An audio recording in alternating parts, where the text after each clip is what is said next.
Welcome to the Cool Things Entrepreneurs Do podcast with your host, Tom Singer. In each episode, we explore the interesting lives of business leaders, entrepreneurs, solopreneurs, and others who have a healthy dose of the entrepreneurial spirit. It is time to explore something cool. Now, here is your host, Tom Singer. Hello, and welcome to another episode of Cool Things Entrepreneurs Do. Thank you so much for pulling your chair up to the cool kids table. If you've been listening to this show for a long time, we are now up to episode 390. We are closing in on that elusive number 400. I read an article recently that most podcasts go 7 to 11 episodes before they have pod fade. And I don't even remember episodes 7, 8, 9, 10, or 11. It seems like ages ago. It's been 4 years that I've been working on this, and we have interviewed some really amazing people who are doing really cool things in the world of entrepreneurship, and today is no different. Today, I have the CEO of Firehook Bakery with us on the show. His name is Pierre Abushacra, and he's had a really eclectic life. And in reading his bio, and we got to chat on the phone the other day when we set up this interview, he was born in Beirut, Lebanon. But at the age of 7, he moved to Greece, where he grew up. And then as a teenager, he migrated with his family to the United States and became a U.S. citizen. He went on to Georgetown University School of Business, and he majored in finance, and he went into the banking world. And through being in banking, he ended up being involved with this Firehook Bakery. And over time, and we'll talk a little bit about how this happened, he left banking and became the CEO of Firehook Bakery and has never looked back. He's been with them since 1992, and he has a really good story. But in addition to his story, he's got some really good advice for people who want to be entrepreneurs. And so I'm really looking forward to talking to him. So Pierre, welcome to Cool Things Entrepreneurs Do. Well, Tom, thank you so much, and congrats on 390. Yeah, no, it's a big number. When everybody says these, most people walk away from their show pretty quick. I've kept with it, and only now is the show really starting to take off. So I'm learning one thing, and that is stick-to-itiveness has a big advantage because too many people walk away too early. So I gave a brief sort of overview of who you are, but why don't you tell us, what is Firehook Bakery? And what are your products? I know you have physical stores, but you also have national distribution of crackers and other products. Tell us, who is Firehook and how did you get there? So Firehook is basically started as a sourdough bread company. We, with 3 partners, I helped found the company 26 years ago. We were basically looking to open a neighborhood bakery, and very happy to have done that. We are today, after 26 years, have gone through ups and downs, but we've got 8 neighborhood bakeries here in the Washington, D.C. area, as well as 6 years ago, we started distributing product, crackers and cookies outside of our area, and we've been very lucky that people like our product, and it is doing well. So it's really interesting to me because you were in the, in the banking side of the world. How did you end up starting a sourdough bakery? How did that come about? Were you still working in finance at the time? What was sort of the path that led to the launching of this with your co-founders? Well, it was purely by accident, but I think it was meant to be. I growing up and moving around so much, and having to move around, I kind of always longed to be an entrepreneur or be independent. I was working through, when I got to the States, I went to school and studied finance and got into banking out of finance. It's a world I knew. My father worked in banking. Growing up, I watched him basically go through that world, and I thought that's what I wanted to do. And it was a great learning experience for me. It gave me a lot of discipline, but I watched myself meet these great business people as they're telling me about their business, looking for loans, and found myself always wanting to be on the other side.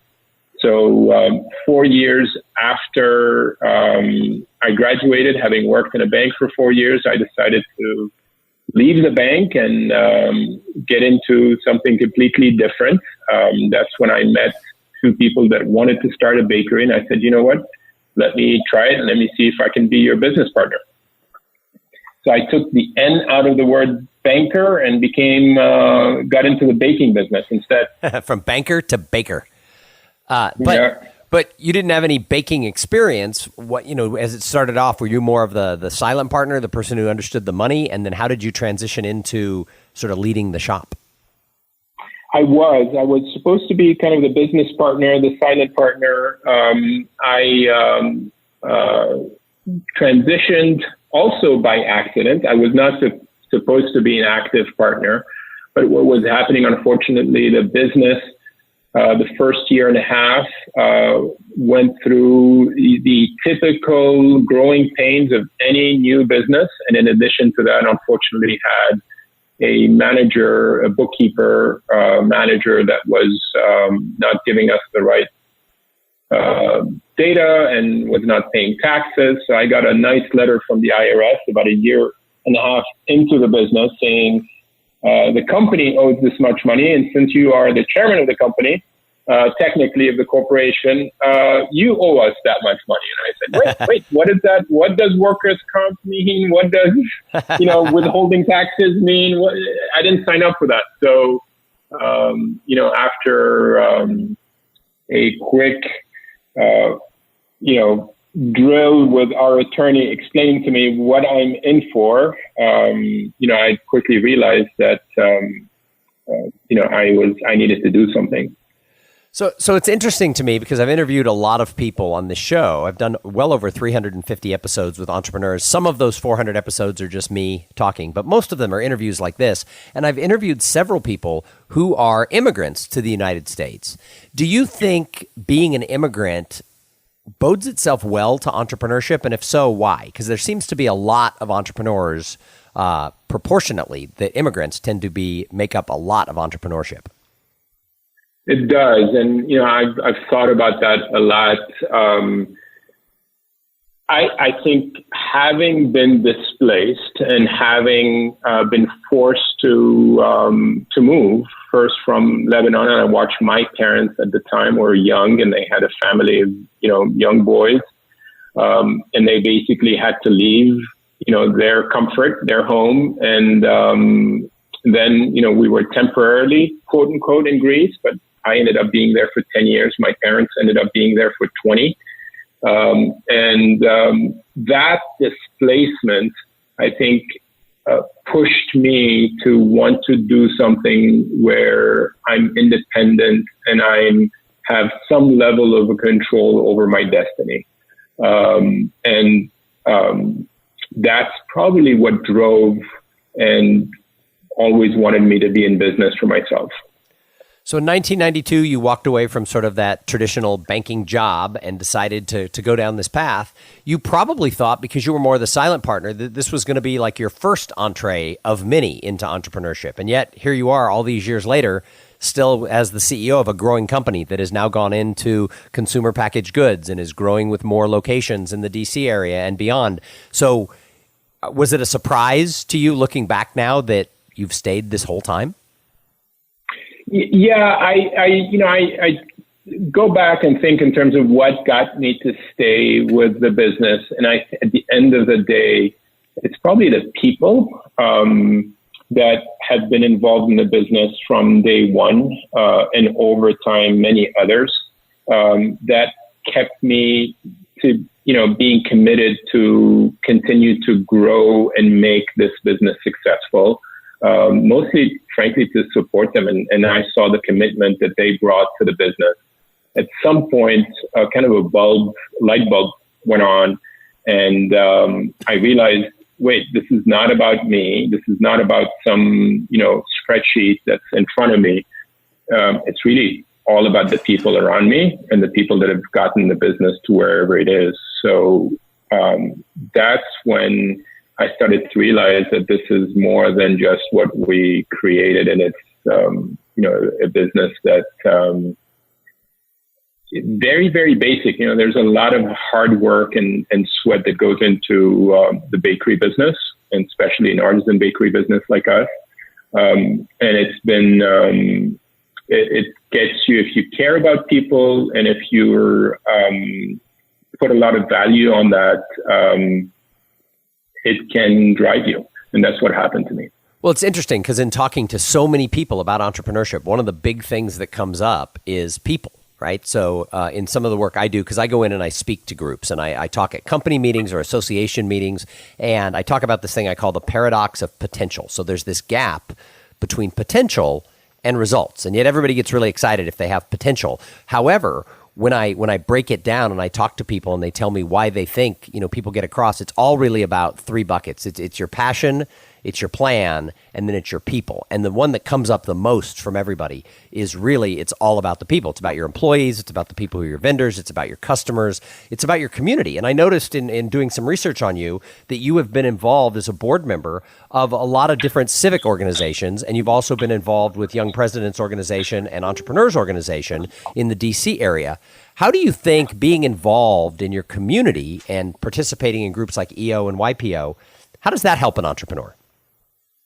I think it helps. When I first got involved in EO and YPO, first in EO, I would go into a room. I thought I was the only one dealing with payroll problems, or why am I doing this, or what should I do with distribution, or how am I going to get my next sale, or all of that, and the anxiety around that. And I realized I would meet people, and as you get to know them and you sit down in forums and discuss things in a confidential way, that, I'm not the only one. A lot of people go through it. And in fact, I've been doing some things right, and I'm also doing some things wrong, but I'm learning. So I started learning from people and sharing experience. And it's been a fascinating, really ride to be involved in both EO and then later YPO, to really meet these amazing people that all do different things, but at the end of the day, the successful ones care about what they're doing, are passionate about what they're doing, and care about the people that they're working with. So now that you've been doing this for so long, what is it that you love about the life of being an entrepreneur? Absolutely, number one is the independence and freedom. And obviously that's what got me into it. And on a great day driving home, I drive home and say, okay, this is great. The more mature our business has gotten, and the more mature I've gotten over as our business has become stable, what I really, really enjoyed and brought me personal gratification is watching our employees move up in the company, pick up new skills, and improve their life for themselves and their families. And seeing what small role I can play or the company can play in that has really brought me the best thing that I truly enjoy, going home and saying, so-and-so did this today, or we're able to do that for their family, or they're making all the right decisions because of the opportunity and the hard work that they've been doing. So when you go home, you have three children. Are they entrepreneurial, or are they going to go a more traditional path? What do you think? I do. I'm lucky in that my three boys got their smarts from their mother, and they're a lot smarter than me. And they have each kind of watched and quote unquote grew up in the business. We're lucky in that they understand what it takes and the sacrifices we've had to go through to build the business, but also the hard work that goes into building the business, not just from me, but all the dedicated employees of the company. And I'm lucky that I've been able to share with that with them, and that they've been exposed to that. A couple of them would love, they're very curious about where the company is going and what we're doing. But there's so much that they can do, and I'm hoping that they can go out and build their future. And if it's at some point in the future, it involves being an entrepreneur, that's a great life as well. So what advice do you have for somebody who's listening, or maybe what advice do you have for your own kids who wants to become an entrepreneur? But, for a lot of people, if they don't grow up with a dad or a mom who's running a business, they have no idea. So what advice would you give somebody who says, I want to go down this path? The biggest advice is really dig deep and be honest with yourself about why you're doing it. If it's just something, it's an idea, but it takes a lot. You've got to, entrepreneurs have to be ready, or people that want to be on their own as an entrepreneur better be ready to make the financial and personal sacrifices and put other people first, because at the end of the day, it's not about you. It's about the people around you, and you're going to go through making a lot of typically financial and personal sacrifices to make that happen. So you've been doing this for more than 25 years, and so you've seen a lot, not only in your own business, but also because you've been involved in your community and with the entrepreneur organization and with YPO. I talk a lot about this gap that exists between potential and results, and we see so many entrepreneurs start a business, and they're so excited about that opportunity, about that potential that they have. And yet some people go farther across that gap. My argument is nobody ever reaches their full potential, because as you go across the gap, you're going to learn new things. You're going to, take a new course. You'll listen to a new podcast that'll inspire you. Whatever it is, your potential will continue to shift outward. However, some people go way across the gap, and some people fall in really quickly. What do you think the delta is for the people who really find success? Why do some people find it, easier or faster or at all compared to some? I think luck has a lot to do with it, but frankly, it's hard work, perseverance, being open and listening to people around you and asking for help. Ask for help and be open to receiving that information, and not be afraid to make changes to what you're doing based on the information you're hearing. A lot of times,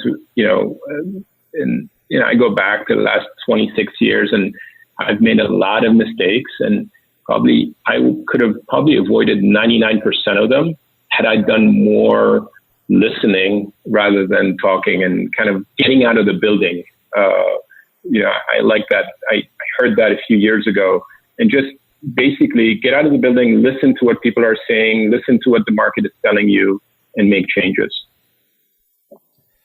So I've got some more questions for you, but first, I have to thank the sponsor of this episode. So this episode is brought to you by Podfly Productions. Podfly takes the time and the headache out of creating your own podcast. They set you up with the right equipment, training, and guidance to ensure that you're going to sound amazing. Podfly does all the heavy lifting and that pesky technical work so that you can just focus on creating great content, growing your audience, and interviewing really cool people like Pierre. Hey, if you want to start a podcast, and I know some of you do, jump over to podfly.net/coolthings and check out the offer that they have for the listeners of this show. So I call the show Cool Things Entrepreneurs Do. What would you say the coolest thing you're doing with your company is right now? Coolest thing is, we've decided, we're a bakery, we make bakery products. When we got into the distribution, we realized that a lot of companies in distribution in the consumer packaged industry stop making their own product and go to larger factories. And the term co-packing is very, very popular, and it's done a lot where they, in order to scale production, they find companies to produce their product.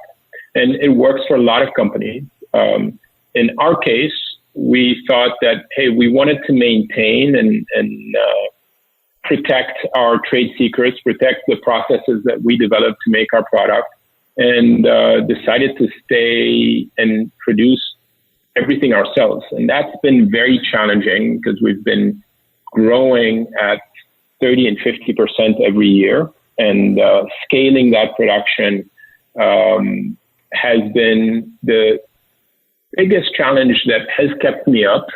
But the cool thing is that we made it happen. And I get a kick out of walking through our facility every day and seeing how, 5 years ago it would take us, 2-3 days to produce, 3-4 pallets of product. And now we're producing, multiples of that amount in, one shift. So it's really cool to have seen the transformation of the people here, and seeing how we're able to do that and compete with the national brands, and seeing our name on the nationally kind of syndicated data reports, showing how we're, competing in the top 5 and 10 national brands in our category.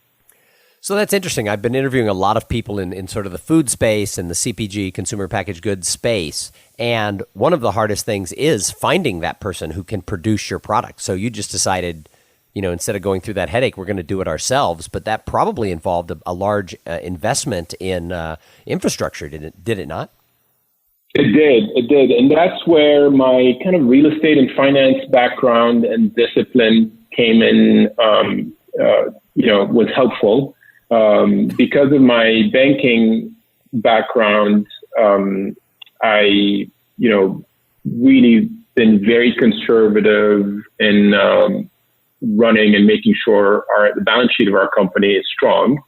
And because we've been in business that long, we've been able to maintain a really solid balance sheet. So we find ourselves today with basically really little debt, and we've been able to fund that growth and expand, make all these capital improvements through internally generated cash flow, which is great. And a lot of companies I see today, I think get into trouble when they do that. And it's been, and we've certainly gone through that. And we went through, the ups and downs of that the first 5-10 years of being in business. And I swore that I never wanted to go through that again. So for the last 15 years, we've been really very disciplined in making sure that we don't, run our business based on some projection, but we look at, our current financial statements and seeing what we can afford to do and what we cannot, and whatever we couldn't afford to do, we just wait until we can. That has helped quite a bit. And that's really interesting because you're a large business compared to me. I'm like a solopreneur, right? I make my living speaking at conferences and doing company training. But one of the pieces of advice that I got was don't invest in expensive videos, don't invest in expensive websites, don't hire business coaches and consultants until you've earned the money to be able to pay for those things. And so many of my peers have invested hundreds of thousands of dollars trying to get their business to look professional. And the business never comes. And so that's, I have always been one who it's like, my level in the business has probably always been ahead of what my video or my website looks like, just because I never wanted to spend money that I didn't have. And it really does give you a lot of power when things shift or things change, when, you've got the money on hand, you can spend it how you want. It does. And it feels, going through it is painful. We could have done a lot more. It would have probably been easier to have gone out, borrowed or raised money. And many times, I look back and saying, okay, that was painful that we have to go through that. But today I think we're reaping those rewards because we've gotten, we've developed, a company that is competing at a national level, is able to have a lot of sales momentum growth, is profitable, is independently owned. We don't have any debt. We don't have any outside investors that are, forcing us to make decisions that are short term. So really lucky that we were able to do that. And it's painful as you go through it. I'm sure it was painful to you as you're going through it to kind of watch your expenses or not take on certain things just because, it looked better. So you touched on the fact that your finance background has helped you a lot. So I have no finance background. And again, I'm just a solopreneur, so I don't have the economies of scale and the big issues that a larger company with employees would have. However, how important do you think it is for an entrepreneur, whether they're small like me or whether they're scaling something to be a big company with national distribution, to really have their hands around the money? I think it's the number one thing. It's really very important, and it's hopefully any business has a product or service that people are looking for, and you need to be able to continue to provide that product or service. And if you don't have a handle on your numbers, you won't be able to continue doing that. And I see some really amazing bakers and amazing people in our industry stumble because they made either signed the wrong lease or made the wrong long-term commitment for certain leases or certain loans, and you end up it catches up with you, and that's probably it should go. Financial and accounting education should go hand in hand with any entrepreneur type training that is out there. And I would encourage every entrepreneur or would-be entrepreneur to really take some accounting courses to understand the basics of what a P&L looks like and what a balance sheet looks like, and how they two, match and how the two work together. So one other thing in the consumer packaged goods arena, because I talk to a lot of people, I live in Austin, Texas, and Austin has a big CPG community, but a lot of people who attend sort of the meetups and the different things, and I go to these things looking for cool entrepreneurs that I can interview for the show. One of the things that people struggle with is being able to find distribution. Now, you weren't just somebody with an idea. You had an existing bakery, so that probably helped. But how hard was it to actually figure out how to distribute a product outside of the brick and mortar of your own store? We stumbled onto it.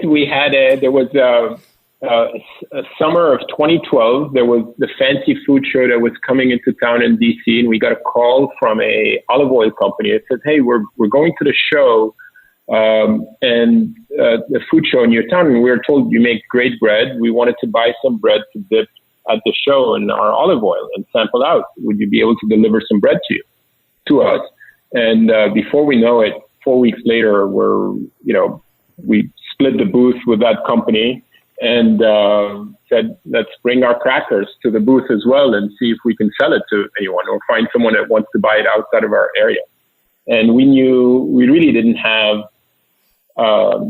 We didn't know anything about the distribution business, and people would walk up to the booth and talk to us, and I would turn around after they walked away, and I would turn to the guy that was from the olive oil company that had more experience than me, and I said, "Could you please tell me what they just told me? Because half the words they used, I didn't understand." So we really stumbled into it.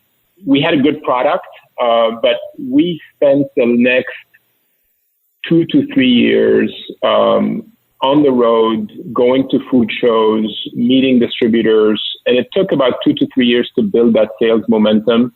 I was lucky that I had a young guy who's very positive and was really good at kind of visiting distributors, visiting natural food stores, and asking and spending a lot of time in the aisles, talking to customers, and doing what it takes to kind of pioneer new markets.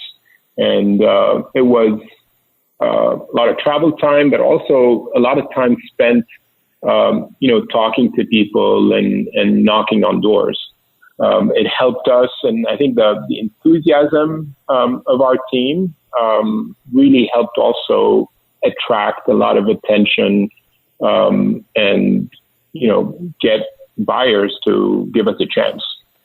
So that leads me to another question, because this comes up a lot when I ask questions like, well, how were you able to pull X, Y, Z off? The entrepreneurs often say serendipity. I got lucky. How important do you think a little bit of right place at right time, like in your case, showing up with the olive oil company and then learning about the CPG business because you were surrounded by it, that then sparked you to go down that path? How much of it, for an entrepreneur, do you think you have to have a little bit of that, that little spark of serendipity? I think you have to. Some of that is very true. First you have to show up. But by showing up, I think things happen, and you're going to have to go through a little bit more of an effort to make things happen. Give you a funny story. Again, our first show, we're there standing, and, it's just by pure coincidence across, our product is, we called it the Mediterranean baked crackers, and we had it, our first brand was under that brand, and our labels had Mediterranean baked crackers, our banner had Mediterranean baked crackers, and we had shown up really quote unquote illegally at that first trade show, and then sure enough, across from us is this. We have part of a larger booth, so we really had a 4-foot section, and across from us was a 25-foot wide booth for Mediterranean snacks company. Oh, and no. I'm thinking, what is going on? How could that have happened? But you know what? We were standing there and, with our basket of crackers, getting anyone that would listen to us to sample the crackers. And then a group of Costco buyers were across the aisle from us talking to the booth across the aisle, talking about their product, the bigger and then company? they didn't even pay attention to us. They just continued on. So I turned to Joseph, who was a young guy that was basically instrumental in building up our sales. And I said, Joseph, that was Costco buyers. 3 of them just walked past. They were talking to the guys next, across the aisle, but they didn't stop. He says, it turns to me and says, who's Costco? I said, it's a big company. He says, okay, wait.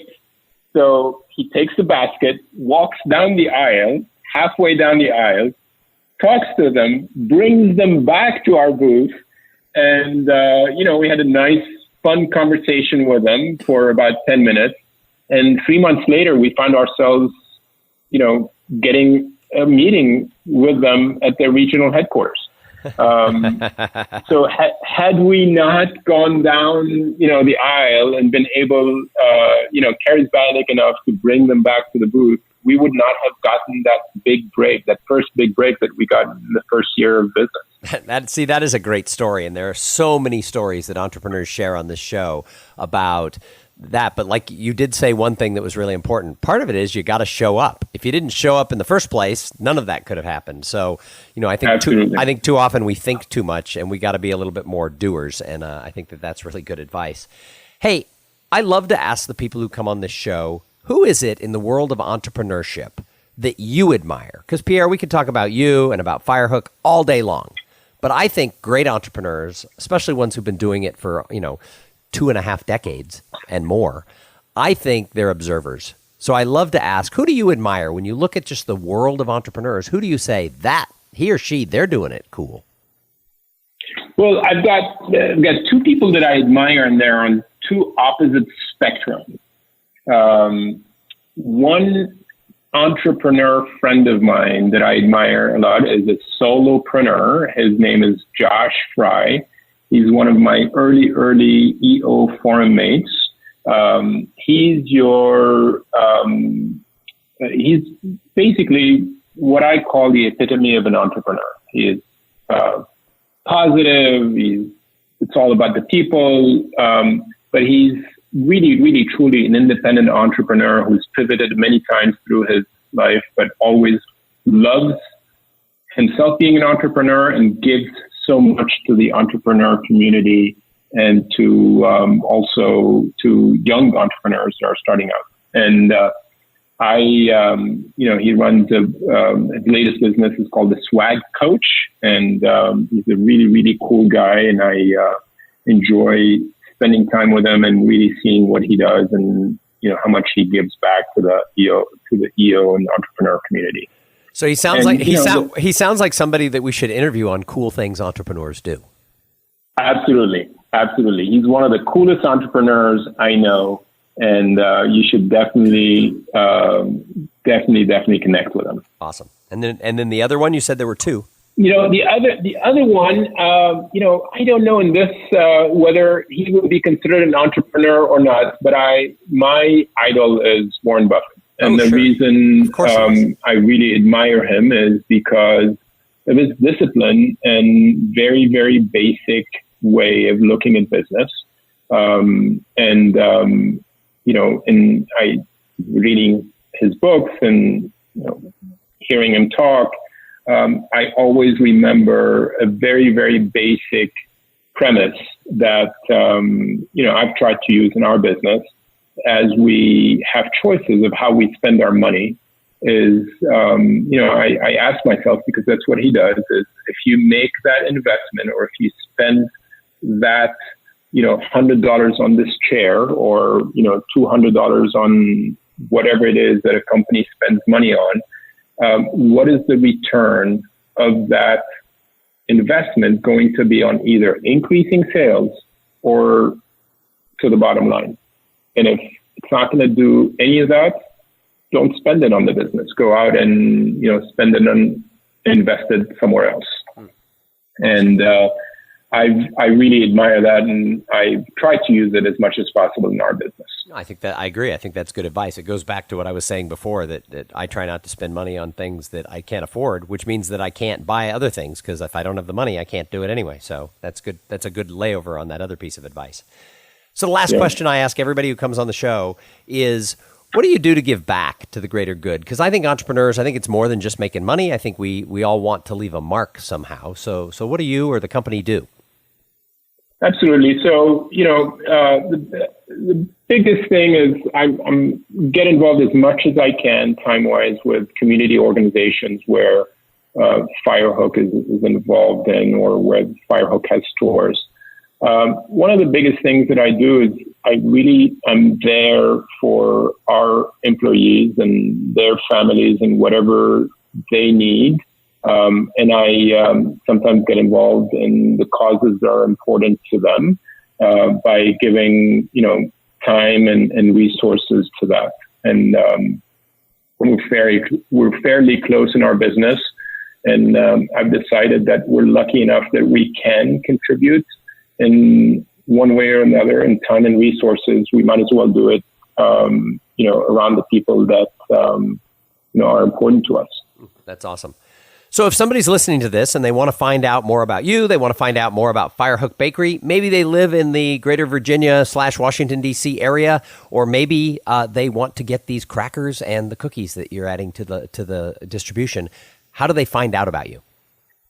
Well, the easiest way is go to our website, www.firehook.com, and there you'll be able to get a link for our where our crackers are sold.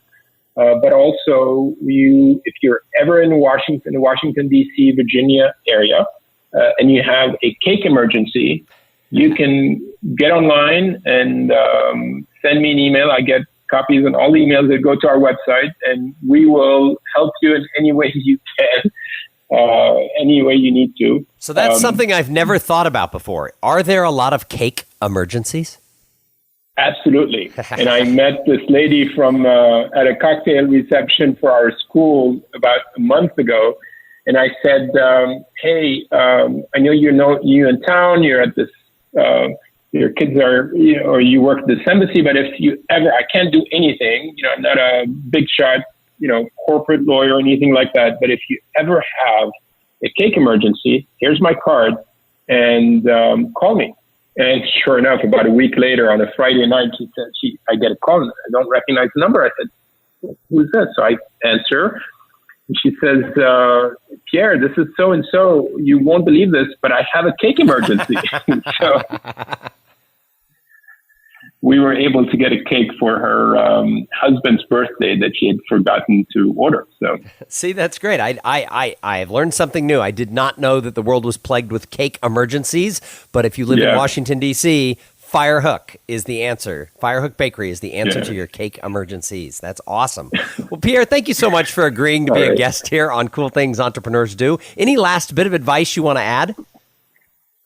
I am hoping and looking forward to listening to your 1000th podcast very soon. That'll come. I think that's about another 6 years away, but we'll get there. I don't think I'm stopping anytime soon. So thank you very much. So thank you for being here, and thank you to everybody who listened. I say it every single time. If it wasn't for the audience, we wouldn't have a show. So if this is the first time you've ever listened, go back and listen. You don't have to listen to all 389 other episodes, but check out a couple, see what you like. If you like the show, go over to iTunes, leave a review. It makes my whole day better when we get like a really positive review of somebody who says, this is a good show.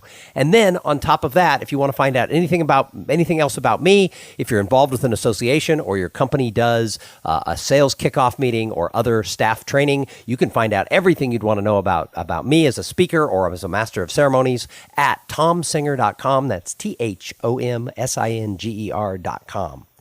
Hey, we're going to be back in a couple of days with an interview with somebody just as cool as Pierre. I know you're thinking, how will you find anybody cooler than the guy who can solve cake emergencies? But I will.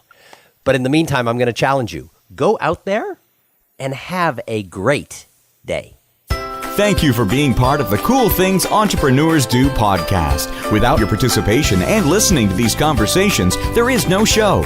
Connect with Tom at tomsinger.com and follow him on Twitter at tomsinger.